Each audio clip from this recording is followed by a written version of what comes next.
Hey guys, welcome back to my channel. ಇವತ್ತು ನಾನು ನಿಮಗೆ ಪ್ರಾನ್ಸ್ ಫ್ರೈ ಮಾಡೋದು ಹೇಗೆ ಅಂತ ತಿಳಿಸ್ಕೊಡ್ತೀನಿ.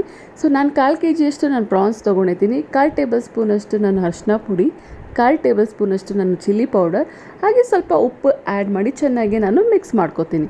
ಇದನ್ನು ನಾನು 10 ರಿಂದ 20 ನಿಮಿಷದವರೆಗೂ ನೆನೆಯೋಕ್ಕೆ ಬಿಡ್ತೀನಿ. ಇದಾದಮೇಲೆ ನಾನೊಂದು ಜಾರ್ ತೊಗೊತೀನಿ.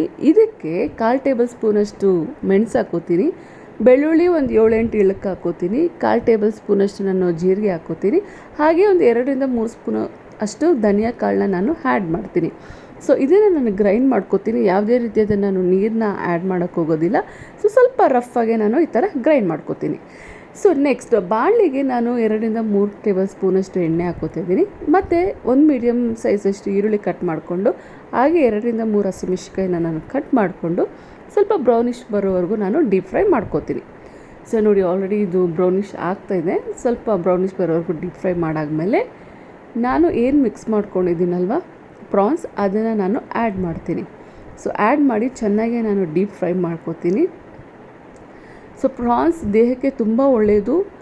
ಒಂದು ಸಲ ಟ್ರೈ ಮಾಡಿ, ತುಂಬ ಈಸಿಯೆಸ್ಟ್ ವೇ ಇದು. ಸೊ ನಾವು ಚೆನ್ನಾಗಿ ಪ್ರಾನ್ಸ್ನ ಫ್ರೈ ಮಾಡ್ಕೋಬೇಕಾಗತ್ತೆ. ಸೊ ಇದಾದಮೇಲೆ ನಾನೇನು ಗ್ರೈಂಡ್ ಮಾಡ್ಕೊಂಡಿದ್ನಲ್ವ ಅದನ್ನು ಆ್ಯಡ್ ಮಾಡ್ತೀನಿ. ಆ್ಯಡ್ ಮಾಡಿ ನಾನು ಡ್ರೈಯಲ್ಲೇ ಸ್ವಲ್ಪ ಚೆನ್ನಾಗಿ ಫ್ರೈ ಮಾಡ್ಕೋತೀನಿ. ನೀರು ಕೊನೆಯಲ್ಲಿ ನಾನು ಆ್ಯಡ್ ಮಾಡ್ತೀನಿ. ಸೊ ಸದ್ಯಕ್ಕೆ ನಾನು ಮಧ್ಯದಲ್ಲಿ ಯಾವುದೇ ರೀತಿಯ ನಾನು ನೀರು ಹಾಕೋದಿಲ್ಲ. ನೋಡಿ, ಚೆನ್ನಾಗಿ ನಾನು ಡೀಪ್ ಫ್ರೈ ಮಾಡ್ಕೋತೀನಿ. ಸೊ ಪ್ರಾನ್ಸ್ ಸ್ವಲ್ಪ ಖಾರವಾಗಿದ್ದರೆ ತುಂಬ ರುಚಿಯಾಗಿರುತ್ತೆ, ತುಂಬ ಚೆನ್ನಾಗಿರುತ್ತೆ ತಿನ್ನಲಿಕ್ಕೆ. ನಾನು ಇಲ್ಲಿ ಸ್ವಲ್ಪ 1/4 ಟೇಬಲ್ ಸ್ಪೂನಷ್ಟು ನಾನು ಚಿಲ್ಲಿ ಪೌಡರ್ ಆ್ಯಡ್ ಮಾಡ್ತೀನಿ. ಸೊ ರುಚಿಗೆ ತಕ್ಕಷ್ಟು ಒಂಚೂರು ಉಪ್ಪು ಕೂಡ ನಾನು ಆ್ಯಡ್ ಮಾಡಿಕೊಂಡು ಚೆನ್ನಾಗಿ ನಾನು ಫ್ರೈ ಮಾಡ್ಕೋತೀನಿ.